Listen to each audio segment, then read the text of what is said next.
जय हिंद दोस्तों, clear concept with RK YouTube channel में आप सभी का हार्दिक स्वागत एवं अभिनंदन है। आज की क्लास स्टार्ट करने से पहले मैं आप सभी का बहुत बहुत शुक्रिया अदा करना चाहता हूं, क्योंकि आपने मेरे पहले ही वीडियो को लाइक, शेयर, कमेंट एवं सब्सक्राइब कर मुझे जल्द से जल्द नेक्स्ट वीडियो अपलोड करने के लिए प्रेरित किया। तो मैं आपका ज्यादा समय ना लेते हुए आज की क्लास पर आ जाता हूं। मैंने आपको लास्ट क्लास में नाउन की डेफिनेशन बताई थी। मैंने आपको यह बताया था कि भाई आप कैसे किसी वर्ड को जज कर पाएंगे कि वो नाउन है या नहीं नाउन है। मैंने आपको टाइप्स ऑफ नाउन बताए थे। मैंने आपको बताया था नाउन टू टाइप्स के होते हैं, काउंटेबल नाउन, अनकाउंटेबल नाउन। जिन्हें हम काउंट कर सकते हैं, प्लूरल बना सकते हैं, वो होते हैं काउंटेबल नाउन। जिन्हें हम प्लूरल नहीं बना सकते वो क्या होते हैं, अनकाउंटेबल नाउन। मैंने आपको बताया था काउंटेबल नाउन तीन टाइप के होते हैं, common noun, proper noun, collective noun. And uncountable noun two type के होते हैं, material noun and abstract noun. मैंने आए थे और आपको बताया था कि भाई उस वर्ड पे किस तरह से एग्जाम में क्वेश्चन पूछे जाते हैं। जिन्होंने वो पहला वीडियो नहीं देखा था, मैंने डिस्क्रिप्शन में लिंक दे दिया है, आप जाकर वो वीडियो देख सकते हैं। अब मैं बात करता हूं काउंटेबल नाउन की। काउंटेबल नाउन में किस तरह से एग्जाम में क्वेश्चन आते हैं। बेसिकली काउंटेबल नाउन में आपके common noun and proper noun से क्वेश्चन आते हैं। इससे पहले आप जान लें कि कॉमन नाउन क्या होता है, प्रॉपर नाउन क्या होता है एंड कलेक्टिव नाउन क्या होता है। Common noun refers to general identity. किसी भी जर्नल आइडेंटिटी की बात करेगा तो क्या हो जाएगा, कॉमन नाउन हो जाएगा। Proper noun refers to individual identity. किसी भी इंडिविजुअल की बात करेगा तो क्या हो जाएगा, प्रॉपर नाउन हो जाएगा। कलेक्टिव नाउन एक कलेक्शन की बात कर रहा है, एक ग्रुप की बात कर रहा है, एक समूह की बात कर रहा है। किसी कलेक्शन की बात होती है, किसी ग्रुप की बात होती है तो वो क्या होता है, वो कलेक्टिव नाउन होता है। मैं आपको एक एग्जांपल समझाता हूं। आप किसी बकरी वाले के पास बकरी लेने गए, आपने उससे कहा मुझे एक बकरी दिखा दीजिए। तो बकरी वाला आपको बकरियों के समूह के पास ले गया। उसने कहा वहां ढेर सारी बकरियां खड़ी हैं, ये ढेर सारी बकरियां थी, एक बकरियों का समूह था। उसने कहा उनमें से जाकर कोई एक आप बकरी ले लीजिए। यहां पे क्या है, एक बकरियों का समूह है, कलेक्शन ऑफ गोट है। तो ये क्या हो गया, ये एक कलेक्शन क्या हो गया आपका, कलेक्टिव नाउन हो गया।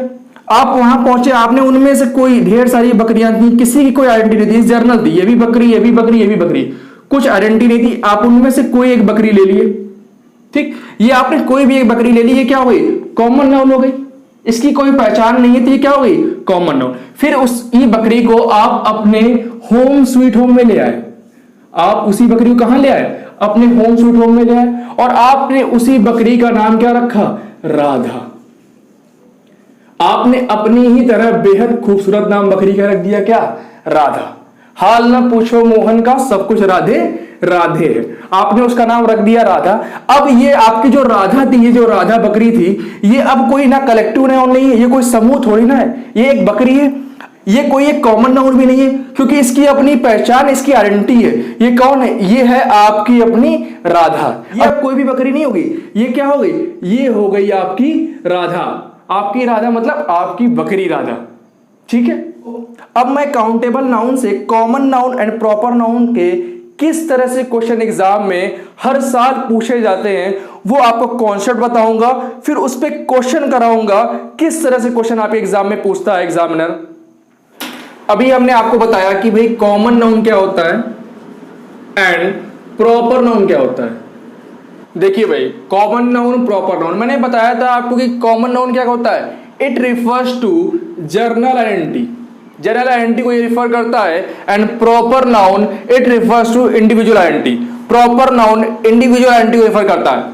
कॉमन नाउन की बात करें, country, river, city, boy, movement. कोई भी कंट्री हो सकती है, कोई भी रिवर हो सकता है, कोई भी सिटी हो सकती है, कोई भी बॉय हो सकता है, कोई भी मूवमेंट हो सकता है। ये जर्नल बात की गई है, ETC।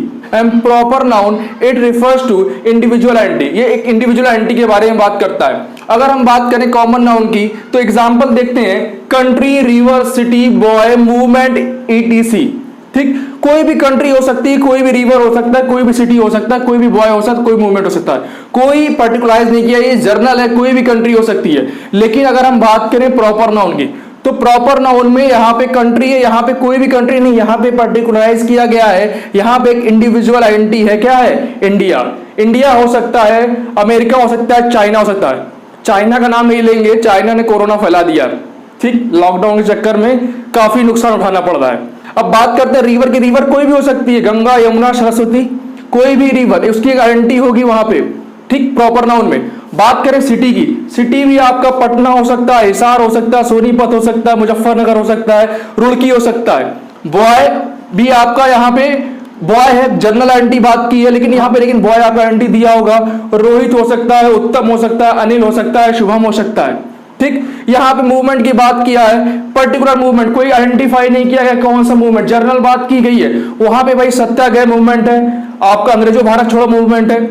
ठीक है, आप समझ गए होंगे कि कॉमन नाउन क्या होता है, प्रॉपर नाउन क्या होता है। अब common noun and proper noun की आर्टिकल से क्या क्या एरर आती है वो एक बार देख लेते हैं। ठीक, when a person name is used as a proper noun we should not use any article before it। अगर किसी व्यक्ति किसी पर्सन का नाम प्रॉपर नाउन की तरह यूज किया गया हो तो उसके पहले कभी भी should not use any article, उसके पहले कभी भी आर्टिकल का यूज नहीं करते हैं। आर्टिकल तो आप जानते हैं ना, आर्टिकल होते हैं ए, एन और द, ये आपके 3 आर्टिकल्स होते हैं। क्लियर। अगला is used as a common noun we should use an article before it. अगर कोई पर्सन का नाम कॉमन नाउन की तरह यूज हो रहा है तो उसके पहले हमेशा ही एक आर्टिकल का यूज होगा। बात क्लियर हो रही भाई? आपको कॉमन नाउन क्लियर हो गया, प्रॉपर नाउन क्लियर हो गया। अगर किसी पर्सन का नाम प्रॉपर नाउन की तरह यूज हो तो उसके पहले किसी भी आर्टिकल का यूज नहीं होता है। अगर किसी पर्सन का नाम किसी कॉमन नाउन की तरह यूज हो तो उसके पहले हमेशा ही आर्टिकल का यूज होगा। यह बात अच्छे से ध्यान में रखिएगा क्योंकि इसमें हर साल कई क्वेश्चन आते हैं, सभी एग्जामों में इस तरह के क्वेश्चन आपको देखने को मिल जाएंगे। अब मैं कुछ क्वेश्चन लिख देता हूं, आप उसमें एरर फाइंड करिए किस तरह से एग्जाम में एरर आती है। आपको हमने कॉन्सेप्ट बताया था, उस कॉन्सेप्ट पे किस तरह से एग्जाम में क्वेश्चन पुट होते हैं। क्वेश्चन है आया है कि we need Hitler to wipe out terrorism. Wipe out माने होता है आपका मिटा देना, वाइप आउट माने होता है मिटा देना, और टेररिज्म माने होता है आपका आतंक। बात क्लियर हो रही है? We need Hitler to wipe out terrorism, हमें हिटलर की आवश्यकता है जो आतंकवाद को क्या करे, मिटा दे। ठीक, यहां हिटलर किस तरह यूज हुआ है, यहां पर्सन का नाम है, व्यक्ति का नाम है, किस तरह यूज हुआ है? कुछ लोग कह रहे हैं प्रॉपर नाउन की तरह यूज हुआ है क्योंकि वो तो हिटलर है। ठीक, तो हिटलर जो प्रॉपर नाउन की तरह यूज होता तो ये आपका उसी टाइम की बात होती। हमें क्या वी नीड आवश्यकता है।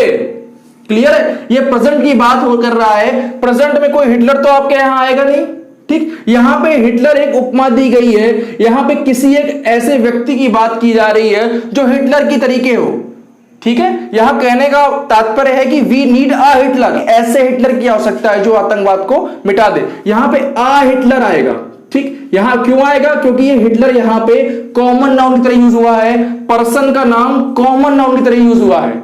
ठीक, अभी तो हिटलर है नहीं, इस समय यूज किया गया है हिटलर। आ हिटलर का मतलब अ पर्सन लाइक हिटलर, जो हिटलर की तरह हो, जो तानाशाह हो।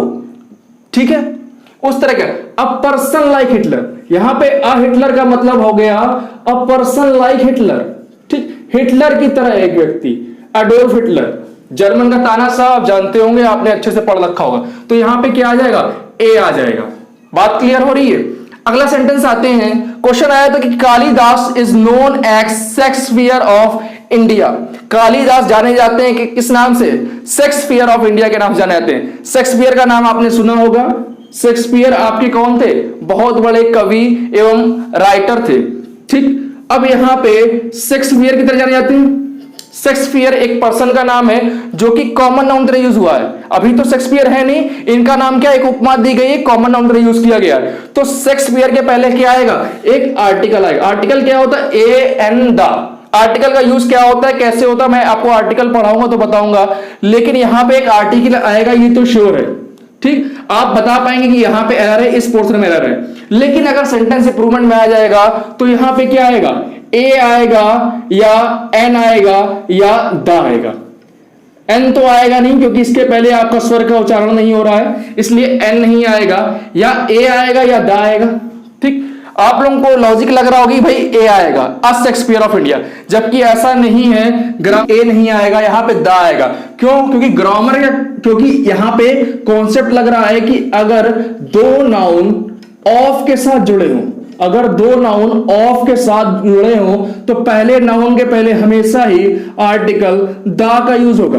बात क्लियर हो रही है? अगर दो नाउन कभी भी ऑफ के साथ जुड़े हों तो पहले आर्टिकल के पहले द का यूज होगा। अगला क्वेश्चन देखते हैं, we should respect the Mahatma Gandhi, हमें महात्मा गांधी की रिस्पेक्ट करनी चाहिए। यहां महात्मा गांधी कौन है? एक पर्सन है, यहां पे एग्जैक्ट महात्मा गांधी की बात की गई है, तो यहां पे क्या होगा, एक पर्सन का नाम है जो कि एक प्रॉपर नाउन यूज किया गया है। मैंने बताया था आपको प्रॉपर नाउन के पहले किसी भी आर्टिकल का यूज नहीं होगा, तो यहां पे दा नहीं आएगा। तो अभी आपने देखा कि भाई प्रॉपर नाउन क्या होता है, कॉमन नाउन क्या होता है। प्रॉपर नाउन और कॉमन नाउन को लेकर एग्जाम में किस तरह आर्टिकल के क्वेश्चन आते हैं वो अभी आपने समझा। हम आपको कुछ एक और कॉन्सेप्ट बताते हैं जिस पर एग्जाम में बहुत क्वेश्चन आते हैं। आप कोई भी एग्जाम उठा के देख लेंगे इंग्लिश का, उसका आपको एक क्वेश्चन मिल ही जाएगा। देखते हैं भाई, noun plus preposition, preposition noun का एक और कॉन्सेप्ट है जिसके बेस पे एग्जाम में खूब क्वेश्चन आते हैं।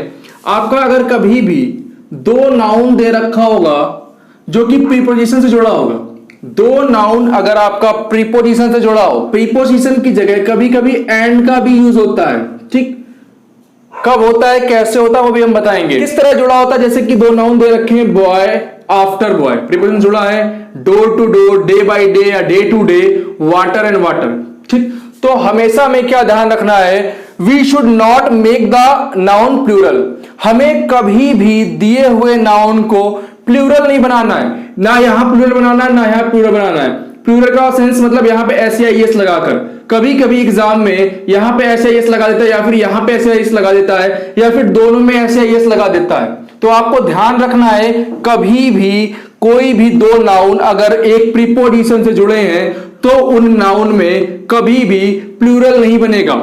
दूसरा कॉन्सेप्ट कहता है, we should not use any article before it, हमें कभी भी इन नाउन के पहले किसी भी आर्टिकल का यूज नहीं करना है, भूलवश भी नहीं करना है, वरना आपका एरर हो जाएगा और आपके जो नंबर कटेंगे वो तो कटेंगे ही, साथ में आपके माइनस मार्क के भी नंबर कटेंगे, ठीक। अगला क्वेश्चन कहता है, this combination of noun if used as the subject, अगर ये पूरा आपका कॉम्बिनेशन दे रखा है सब्जेक्ट की तरीके, तो हमेशा ही आपका जो वर्ब होगी आने वाली, जो इसके बाद वर्ब आएगी, वो वर्ब भी क्या होगी, सिंगुलर होगी। जिस तरह ये नाउन सिंगुलर होंगे प्रीपोजिशन से जुड़ा है, तो उसके बाद आने वाली वर्ब भी सिंगुलर होगी।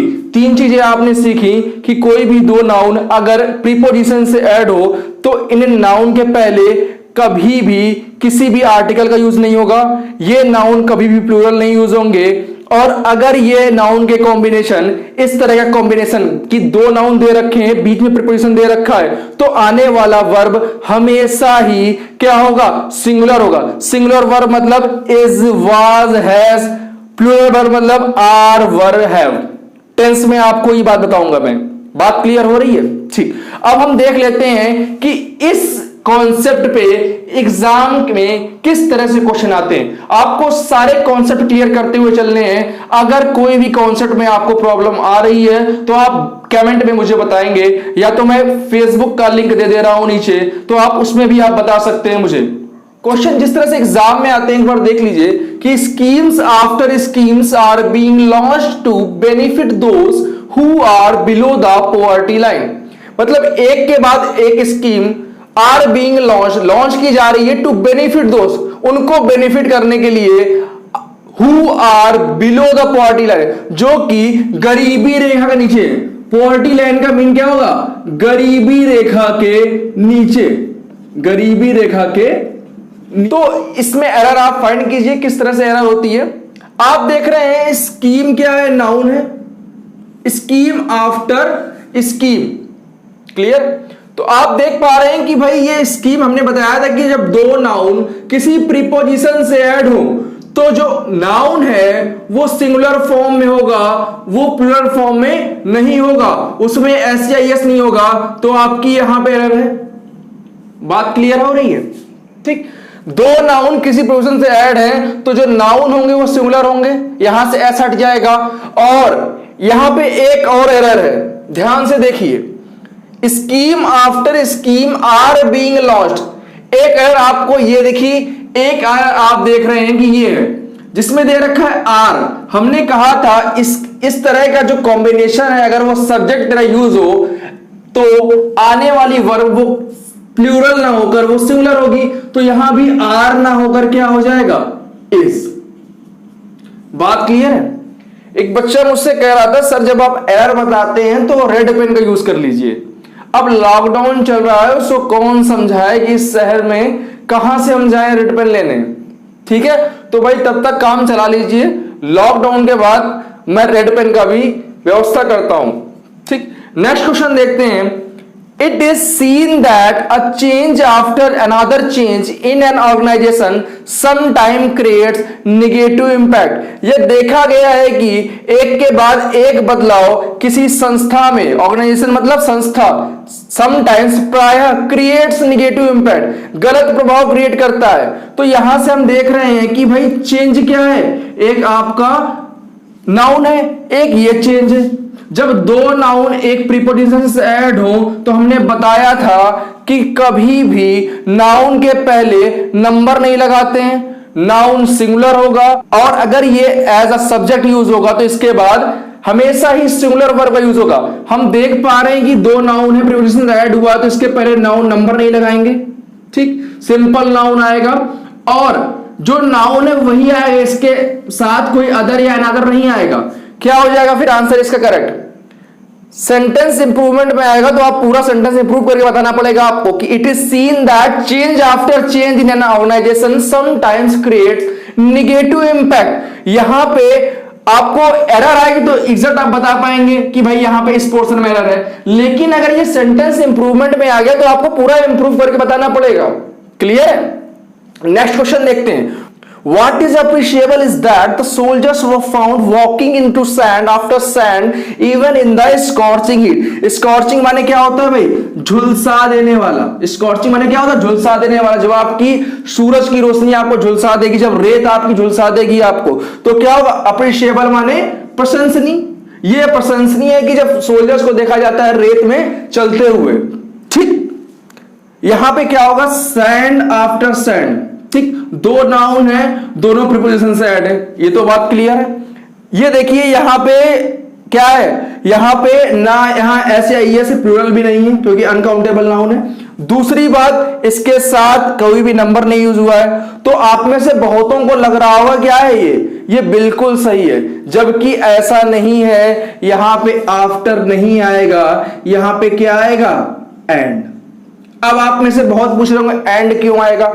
तो भाई जब भी कोई अनकाउंटेबल नाउन यूज हो तो मोस्ट ऑफ द केसेस में आपके अनकाउंटेबल नाउन के बीच प्रीपोजिशन की जगह एंड का यूज होता है। देखिए, in of uncountable noun most of the case and is used. यहां देखिए एग्जांपल, जैसे कि water and water, gold and gold, ये क्या है? अनकाउंटेबल नाउन है। अनकाउंटेबल किससे ना जुड़ता है? एंड से, मोस्ट ऑफ द केस।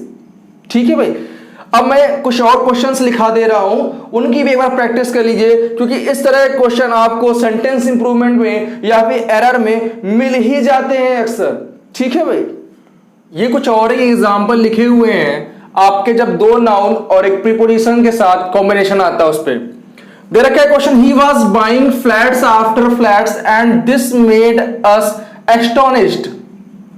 वह खरीद रहा था फ्लैट पर flat and this made us astonished, और यह मुझे आश्चर्यचकित कर देता है। एस्टोनिश्ड माने क्या होता है? आश्चर्यचकित करना। एस्टोनिश्ड माने क्या होता है? आश्चर्यचकित करना। बात क्लियर हो रही है? तो यहां पे हम देख रहे हैं कि फ्लैट क्या है आपका, एक फ्लैट क्या है यहां पे, तो यहां हम देख रहे हैं कि फ्लैट क्या है? फ्लैट एक नाउन है।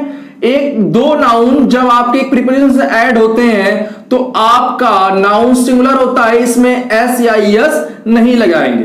बात क्लियर हो रही है भाई? आप इजिली आपको जो मैंने कॉन्सेप्ट बताया उस कॉन्सेप्ट की हेल्प से आप कर पाएंगे कि कहां पे एरर है। This book has to be translated word by word. तो भाई वर्ड बाई वर्ड नहीं होता है, वर्ड फॉर वर्ड होता, वर्ड फॉर वर्ड होता है। फॉर वर्ड माने होता है शब्दशः। यह जो बुक है वो शब्दशः ट्रांसलेट की गई है। ये वर्ड फॉर वर्ड अपने दिमाग में अच्छे से बैठा लीजिएगा, क्योंकि ये वर्ड फॉर वर्ड करके कई दफा, सिर्फ इस ही टाइप के में नहीं, कई दफा आपके सेंटेंस इंप्रूवमेंट में, फिल इन द ब्लैंक्स में, एरर में कई दफा आपका आया है वर्ड फॉर वर्ड के लिखे। कई बार तो आपका डायरेक्ट, इनडायरेक्ट एंड एक्टिव आपका वर्ड बाय वर्ड करके यूज किया गया था, और किसी एक ऑप्शन में वर्ड फॉर वर्ड था, तो आपका वर्ड फॉर वर्ड बिल्कुल सही होगा। ये बिल्कुल पेट क्वेश्चन है एग्जामिनेशन का, ठीक। वर्ड फॉर वर्ड अच्छे से ध्यान रखिएगा। नेक्स्ट क्वेश्चन देखते हैं। He saw nothing but water after water in the sea. उसने समुद्र में कुछ और नहीं बल्कि पानी ही पानी देखा, ठीक। तो ये वाटर एंड वाटर, मैंने बताया वाटर आपका अनकाउंटेबल नाउन है, और अनकाउंटेबल नाउन आफ्टर से नहीं जुड़ता है, किससे जुड़ता है? एंड से जुड़ता है। आपको बताया था मैंने uncountable noun most of the time and जुड़ता है, कि सैंड एंड सैंड कराया था आपको क्वेश्चन अभी हमने। क्वेश्चन नेक्स्ट देखते हैं। क्वेश्चन नंबर, अच्छा क्वेश्चन नंबर तो है नहीं, हैशटैग है भाई। नया जमाना चल रहा है, नए जमाने में नई चीजें, हैशटैग। हम हैं नए तो अंदाज क्यों हो पुराना, ठीक है भाई, हम भी हैशटैग का यूज करेंगे। क्वेश्चन लिखा है, I want you to make mention of the facts one after another, ठीक। तो यहां पे मैं कहना चाहूंगी कि वन आफ्टर अनदर नहीं होता है, क्या होता है? वन बाई वन, ठीक। वन आफ्टर अनदर नहीं होता है, वन बाई वन, मतलब एक एक करके। मैं तुम्हें क्या नाम है, फैक्ट्स मेंशन करूंगा एक एक करके। बात क्लियर हो रही भाई? जितने भी मैंने क्वेश्चन कराए अच्छे से करिएगा। मैं क्वेश्चन लिखते समय स्किप कर देता हूं, आप भी वीडियो रोक के क्वेश्चन नोट कर लीजिएगा, उसके बाद समझने की कोशिश करिएगा। ऐसा ना हो कि मैं समझाता जा रहा हूं, आप नोट करते जा रहे हैं, दिमाग में कुछ नहीं जाएगा। फिर अच्छे से वीडियो रोक के एक एक चीज नोट करिएगा, फिर जब मैं समझाऊं तो उसे समझिए, उसके बाद आप नोट कर सकते हैं। बात क्लियर है भाई? Is that clear? ठीक। तो भाई ये तो रही ग्रामर की बात, इसके बाद का मैं नेक्स्ट क्लास में कराऊंगा। अब कुछ बात हो जाए आपकी, कुछ बात हो जाए हमारी। रही आपकी बात, तो आप में से बहुत बच्चे कह रहे थे सर मैथ्स कराइए, या कुछ बच्चे के मैसेज आए कि सर अर्थमेटिक से स्टार्ट कीजिए। कुछ को तो ये कहना था कि सर सब कुछ तो हो जाता है, रीजनिंग रोड़ा अटका देती है। तो मैं बस उनसे इतना ही कहना चाहूंगा, एसएससी सीजीएल हो, एसएससी सीएचएसएल हो, बैंक क्लर्क हो, बैंक पीओ हो, या फिर आपका एलआईसी का एग्जाम हो, हाई कोर्ट का एग्जाम हो, या यूपी ट्रिपल एससी का एग्जाम हो, इन एग्जाम को क्लियर करने के लिए मैंने सिर्फ मैथ या सिर्फ रीजनिंग या सिर्फ जीएस नहीं पढ़ी है, मैंने सब कुछ पढ़ा है। मैथ भी पढ़ी है, रीजनिंग पढ़ी, जीएस भी पढ़ी, इंग्लिश भी पढ़ी है, ठीक है। तो आपको जहां प्रॉब्लम हो, जिस सब्जेक्ट में प्रॉब्लम हो, आपको मैथ में प्रॉब्लम हो तो बताइए, आपको रीजनिंग में प्रॉब्लम हो, जीएस में प्रॉब्लम, अर्थमेटिक में प्रॉब्लम, एडवांस में प्रॉब्लम हो, या फिर जीएस पोर्शन में प्रॉब्लम आ रही है आपको, physics, chemistry, bio, economics, polity, geography, history, कहीं आपको प्रॉब्लम आप बताइए, मैं उस पर वीडियो बनाऊंगा, ठीक है। नेक्स्ट वीडियो इस पर डिपेंड करता है कि आप इसको कितना शेयर करते हैं, सब्सक्राइब करते हैं, जिससे मैं जल्द से जल्द न्यू वीडियो आपके लिए पोस्ट करूं। और कमेंट करके बताइएगा कि नेक्स्ट वीडियो किस टाइप की होनी चाहिए, और क्या क्या करा सकते हैं, किस तरह करा सकते हैं, आप लोग किस किस चीज की तैयारी कर रहे हैं। यूट्यूब पे आना नहीं चाहता था क्योंकि यहाँ ऑलरेडी इतनी भीड़ है, पर मेरे कुछ अति प्रिय स्टूडेंट हैं, उनका कहना था कि सर मैथ्स तो आपने करा दी थी पर इंग्लिश सिलेक्शन रोक रखी है। तो मैं बस इतना ही कहना चाहूंगा कि मैं अक्सर हार जाता हूं किसी की जीत के खातिर, किसी से जीत जाने का मेरा अपना तरीका है। तो आप मत हारिएगा, कभी मत हारिएगा, कहीं मत हारिएगा। हम आपके साथ हमेशा हैं, जान लगा देंगे पर कभी आपको हारने नहीं देंगे।